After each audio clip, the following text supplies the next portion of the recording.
بسم اللہ الرحمن الرحیم۔ بے شک جادو ایک حقیقت چیز ہے، اور بعض بدبخت لوگ جادو کرتے بھی ہیں، اور سبب کے درجے میں اس کا اثر ظاہر بھی ہوتا ہے، لیکن اس سے بھی بڑی حقیقت یہ ہے کہ اس پوری کائنات کا جو خالق ہے اللہ، نفع نقصان کا مالک بھی وہی اکیلا اللہ ہے۔ جس کو وہ چاہتا ہے اس کو نفع پہنچتا ہے، جس کو چاہتا ہے نقصان پہنچتا ہے۔ سارے کے سارے مل کر کسی کو نفع پہنچانا چاہے تو نہیں پہنچا سکتے، سارے کے سارے لوگ مل کر بھی کسی کو نقصان پہنچانا چاہے تو نہیں پہنچا سکتے۔ امام الانبیاء صلی اللہ علیہ وسلم نے اپنے چچا کے بیٹے حضرت ابن عباس رضی اللہ تعالیٰ عنہ کو یہ بات سمجھائی تھی، وَعْلَمْ أَنَّ الْأُمَّةَ لَوْ اجْتَمَعَتْ عَلَىٰ أَن يَنفَعُوكَ بِشَيْءٍ لَمْ يَنفَعُوكَ إِلَّا بِشَيْءٍ قَدْ كَتَبَهُ اللَّهُ لَكَ۔ اے ابن عباس جان لو، اگر سارے کے سارے لوگ مل کر تجھے نفع پہنچانا چاہیں تو نہیں پہنچا سکتے مگر وہ جو اللہ نے تیرے لیے لکھ دیا ہے۔ وَإِنِ اجْتَمَعُوا عَلَىٰ أَن يَضُرُّوكَ بِشَيْءٍ لَمْ يَضُرُّوكَ إِلَّا بِشَيْءٍ قَدْ كَتَبَهُ اللَّهُ عَلَيْكَ، اور اگر سارے کے سارے مل کر تجھے نقصان پہنچانا چاہیں تو نہیں پہنچا سکتے مگر وہ جو اللہ نے تیرے لیے لکھ دیا ہے۔ تو اس وجہ سے نفع نقصان اللہ جل جلالہ کے چاہنے سے آتا ہے، اور اگر ہم اللہ جل جلالہ کی پناہ میں رہیں گے تو اللہ جل جلالہ ہماری حفاظت فرماتے رہیں گے۔ حضرت کعب الاحبار رضی اللہ تعالیٰ عنہ حضرت عمر رضی اللہ تعالیٰ عنہ کے زمانے میں مسلمان ہوئے۔ یہ یہود کے بڑے علماء میں تھے۔ وہ فرمایا کرتے ہیں کہ اگر میں ان کلمات کے ذریعے سے اللہ کی پناہ میں نہ آتا تو یہود جادو کے ذریعے سے مجھے گدھا بنا دیتے۔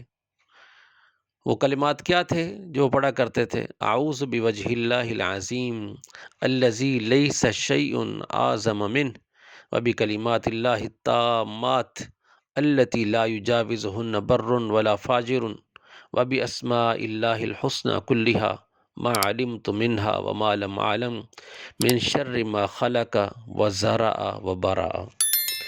یہ کلمات ہیں جن کے ذریعے سے حضرت کعب الاحبار رحمۃ اللہ علیہ اللہ جل جلالہ کے اپنے آپ کو پناہ میں دیا کرتے تھے، اور اس وقت کے یہودیوں کے جادو سے اپنے آپ کو حفاظت میں لیا کرتے تھے اللہ کی پناہ میں دینے سے۔ اس وجہ سے اب ہمارے ہاں اس طرح کا جادو نہیں جس درجے کا اس وقت میں جادو تھا۔ تو اس وقت تو کیونکہ بنی اسرائیل کے لوگ اور وہ سارے اس وقت یہ سارے جو فرعونی قوم تھی یہ سارے اس سے قریب کے زمانے میں تھے، جادوگر قسم کے لوگ تھے، تو اس وجہ سے اس وقت جادو زیادہ تھا۔ اب بھی بہت ہوتا ہے لیکن یہ کہ اس وقت جادو کے اثرات بہت شدید تھے کیونکہ لوگ اس کے عالم بڑے بڑے تھے۔ تو اس وجہ سے جن کلمات کے ساتھ انہوں نے اپنے آپ کو حفاظت میں دیا، ان کلمات کے ذریعے سے ہم بار بار ان کلمات کو پڑھتے رہا کریں۔ اور اس کے ساتھ ساتھ امام الانبیاء صلی اللہ علیہ وسلم پر جو جادو کیا گیا، اور اللہ جل جلالہ نے ان کے توڑ کے لیے جو دو صورتیں اتاری، قل اعوذ برب الفلق اور قل اعوذ برب الناس، جن کے ذریعے سے امام الانبیاء صلی اللہ علیہ وسلم فرماتے ہیں جب ان کے ذریعے سے میرے اوپر دم کیا گیا اور وہ گریں کھولی گئیں تو ایسے تھا جیسے میں رسیوں میں بندھا ہوا تھا اور مجھے کھول دیا گیا ہو۔ تو اس وجہ سے ایک تو اس دعا کا اہتمام کیا جائے، دوسرا سورۃ فلق اور والناس کا اہتمام کیا جائے، کثرت سے کوشش کی جائے کہ ان تینوں چیزوں کی ایک ایک تسبیح روزانہ پڑھ لی جائے۔ اللہ جل جلالہ مجھے اور آپ کو عمل کرنے والا بنائے، اعمال کے ذریعے سے اپنی حفاظت کروانے والا بنائے، بجائے اس کے کہ ہم غیر راستے ناجائز راستوں کے ذریعے سے اپنا علاج کروائیں، جیسے کہ عام طور پر مشہور ہے کہ جادو کا علاج جادو سے ہوتا ہے۔ اس وجہ سے لوگ جادو کا توڑ کروانے کے لیے جادوگروں کے پاس جاتے ہیں اور اپنا ایمان بیچ کر آ جاتے ہیں، اپنی دنیا کو بناتے بناتے آخرت کو خراب کر دیتے ہیں، اور صحت کو لینے کے لیے جاتے ہیں اور ایمان کا جنازہ نکال کر آ جاتے ہیں۔